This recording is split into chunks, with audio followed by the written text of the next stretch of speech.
Welcome to binary tech point YouTube channel. আরেকটি JavaScript coding challenge নিয়ে চলে এসেছি। তো এখানে দেখো, খুব একটা সহজ সরল একটা কোশ্চেন আছে এবং তার আউটপুট কি হবে তার এই নিচে এই 5টা অপশানের মধ্যে কোনটা হবে সেটা নিচে দেওয়া আছে। তো ঝটাপট আউটপুট কোনটা আসবে সেটা নিচে কমেন্ট সেকশানে কমেন্ট করো। আশা করি সকলে অ্যান্সার দিতে পারবে। যদি নাও পারো আমি উইথ এক্সপ্লেন করে পুরো জিনিসটা ব্যাপারটা বুঝিয়ে দেবো যে অ্যান্সারটা কোনটা হবে, যে কেন হচ্ছে। তো চলো ঝটাপট অ্যান্সার করে দাও।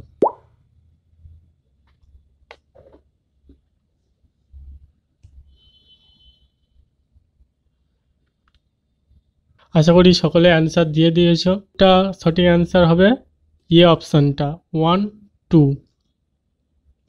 ঠিক আছে, তো 1 2 কেন আসছে বা এই কোডিংয়ের মধ্যে কি ঘটছে সেটা আমি ডিটেলসে বলবো, বা আউটপুটটায় 1 2 হলো কেন সেটা আমি ডিটেলসে ডিসক্রাইব করছি।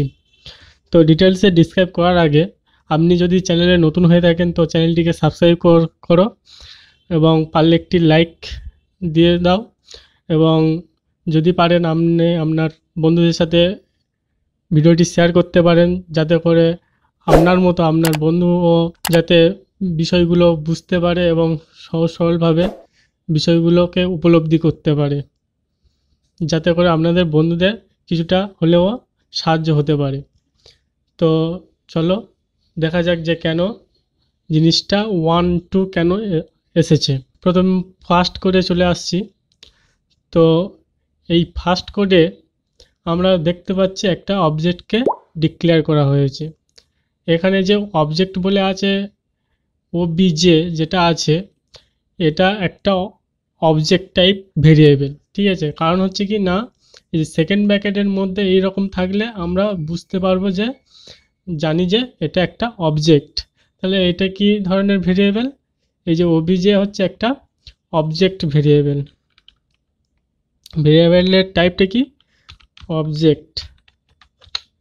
ঠিক আছে, তো তারপরে নিচের আসি যেটা হচ্ছে কনস্ট্যান্ট, CONST, কনস্ট মানে কনস্ট্যান্ট।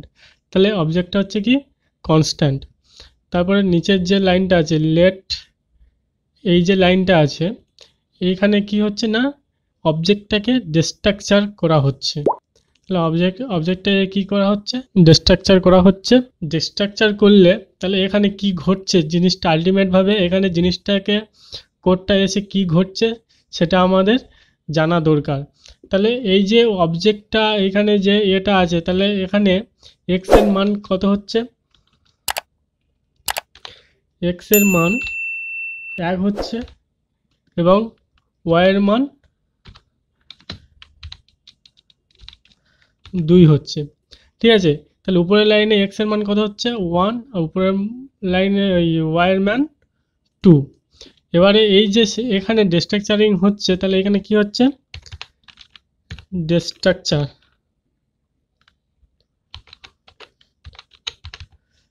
এখানে কি হচ্ছে? ডিস্ট্রাকচার। তো ডিস্ট্রাকচারের জন্য আমি আলাদা একটা এক্সাম্পল নিয়েছি, সেখানে ভালো করে বুঝিয়ে দেবো যে ডিস্ট্রাকচার জিনিসটা কীরকমভাবে ঘটছে এবং সেখানে ডিস্ট্রাকচার হলে তার ভ্যালুগুলো কিভাবে আসছে। তো এই সেকেন্ড এক্সাম্পলে চলে যায়। তো এখানে দেখো সিমিলারলি এখানে একটা কনস্ট্যান্ট যে ভেরিয়েবল নিয়েছি, এখানেও ঠিক সিমিলারলি একটা ভেরিয়েবল ডিক্লেয়ার করা হয়েছে। তারপরে এখানে যে ডিস্ট্রাকচারের যেমনটা কোড ঠিক তেমনটা ডিস্ট্রাকচারের কোড লেখা হয়েছে। তো ডিস্ট্রাকচারের সময় কি হয়, যখন আমরা অবজেক্টকে ডিস্ট্রাকচার করছি এই সময় এই কোডে কি ঘটছে না, এই সময় কোড ঘটছে এখানে যে এই যে পি আর এই যে কিউ আছে এর মানটা কত হচ্ছে দেখো না, এই সময় কোডগুলো এখানে যে কোডটা আছে তখন হয়ে যাচ্ছে কোডটা এইরকমই। যদি আমি এই কোডটাকে ভাঙি, কোডটা হয়ে যাবে এমনই, let p is equal to obj dot x, এইরকমই কোডটা হয়ে যাবে। তাহলে যখন আমরা যে স্ট্রাকচার করছি তখন কোডটা এইভাবে ভেঙে যায়। ঠিক আছে, মানে এইটা যা লেখা যা আর এটা লেখা একই।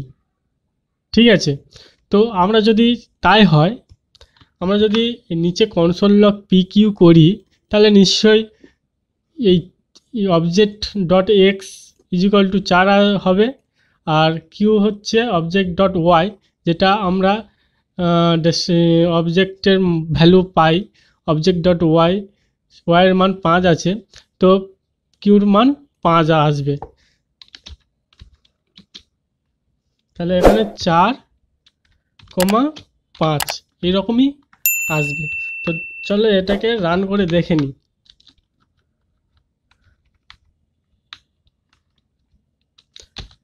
দেখো এখানে 4 আর 5 এসছে। আশা করি স্ট্রাকচার কীভাবে হচ্ছে এবং এর বিষয়বস্তুটা মানে স্ট্রাকচারের মধ্যে কীরকম ফাংশনালিটি হচ্ছে সেটা সম্পর্কে তোমাদের আইডিয়া হয়ে গেছে। ঠিক তেমনই এখানে যদি আমরা সিমিলারলি সেইভাবে আমরা দেখি তাহলে এখানে কি হচ্ছে না, এ ইজুকাল টু তাহলে কত হবে, ওবিজে ডট এক্স আর B equal to obj dot y. ঠিক আছে, এটা হলো। আশা করি এটুকুই সকলে বুঝতে পারে, যদি না বুঝতে পারো নিচে কমেন্ট সেকশানে কমেন্ট করো। তারপরে আসি যে এ ইজুকাল টু 2। দেখো এটা হচ্ছে আরেকটা নতুন ভেরিয়েবল, এর সাথে এর কোনো কিন্তু লিঙ্ক আপ নেই, কারণ হচ্ছে A equal to object dot x.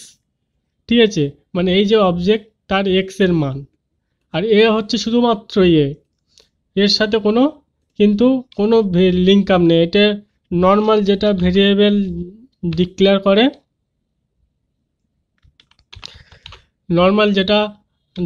করে, সেই রকমই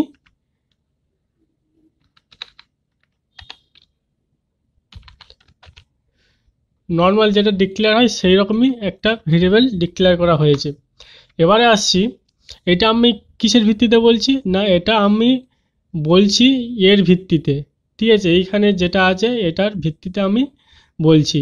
এটা যদি এই রকম থাকতো এ কমা বি, যদি এটা থাকতো তাহলে আমি নর্মাল ভেরিয়েবল বলতে পারতাম, কিন্তু এক্ষেত্রে এই যে ইয়ে এই যে এর মান কিন্তু তখন চেঞ্জ হয়ে 2 চলে আসতো। ঠিক আছে, সেটা আমরা দেখব আগে। আগেরটার এটা জেনে নিই যে আউটপুট কি আসবে, তারপর আমরা এটাকে চেঞ্জ করে দেখাবো যে এটা যদি সিম্পল এবি থাকতো তাহলে তার মানটা কীরকম আসতো, অবজেক্ট এক্স অবজেক্ট ওয়াই, তাহলে এটার মান তাহলে কি আসবে। তাহলে দেখো এখানে তাহলে কনসোল স্ট্রাকচারিংয়ের সময় কি দেখেছিলাম, কনসোল লগ PQ এই দুটোর মান দেওয়া ছিল, তাই তো। তাহলে এইখানে আমার এই লাইনটার কোনো কাজ, এখানে কোনো কনসোল লগে কোনো ফাংশনালিটি দিচ্ছে না। ঠিক আছে, তাহলে এই লাইনের কোনো কাজ নেই, মানে এই লাইনের আউটপুট আমরা বের করতে চাইছি না। তাহলে console log object dot x and object dot y, শুধুমাত্র এরই ফাংশনালিটি এরই আউটপুটটা আমরা পেতে চাইছি।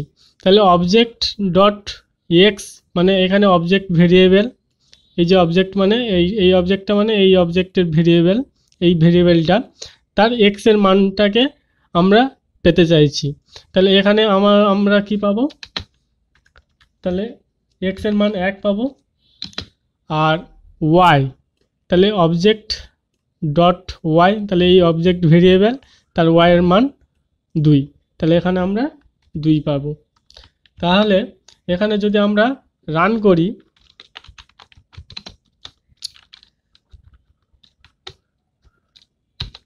দেখো অবজেক্ট এই কনসোল লগ 6 নম্বর লাইনে কনসোল লগ 1 2 পেয়েছি। এবারে যদি একটু আগে যেটা আমি বলছিলাম, যদি এখানে অবজেক্ট কনসোল লগ এবি যদি দেওয়া থাকতো তাহলে কি হতো, তাহলে এ কমা বি, তাহলে দেখো এখানে এইখানে ডিস্ট্রাকচার করে এর মান আসছে কি অবজেক্ট ডট এক্স, মানে মানে এখানে আসছে এক্সের ভ্যালু হবে এখানে 1, আর অবজেক্ট ডট ওয়াই বির মান হচ্ছে কি 2 হচ্ছে। কিন্তু যদি এখানে কনসোল লক এ বি এইটার যদি থাকে তাহলে এখানে এসে এর মানটা কিন্তু চেঞ্জ হয়ে যাচ্ছে, তাহলে এই যে এর মান এটা কিন্তু চেঞ্জ হয়ে 2 হয়ে যাবে, ঠিক আছে। তখন এর ভ্যালুটা তখন কাজে লাগতো, তাহলে এখানে তখন রিপ্রেজেন্ট হবে 2 আর 2। তাহলে এটা কি করে হচ্ছে একটু দেখে নিই। দেখো 2 আর 2 আউটপুট চলে আসলো। আশা করি সম্পূর্ণ ভিডিওটি বুঝতে পেরেছো। যদি ভিডিওটি ভালো লাগে থাকে তাহলে একটি লাইক, শেয়ার, ফ্রেন্ডের সাথে শেয়ার করো, যাতে করে আপনার ফ্রেন্ড বিষয়গুলো বুঝতে পারে। চ্যানেলে নতুন হয়ে থাকলে চ্যানেলটিকে সাবস্ক্রাইব করতে ভুলো না। Thanks for watching.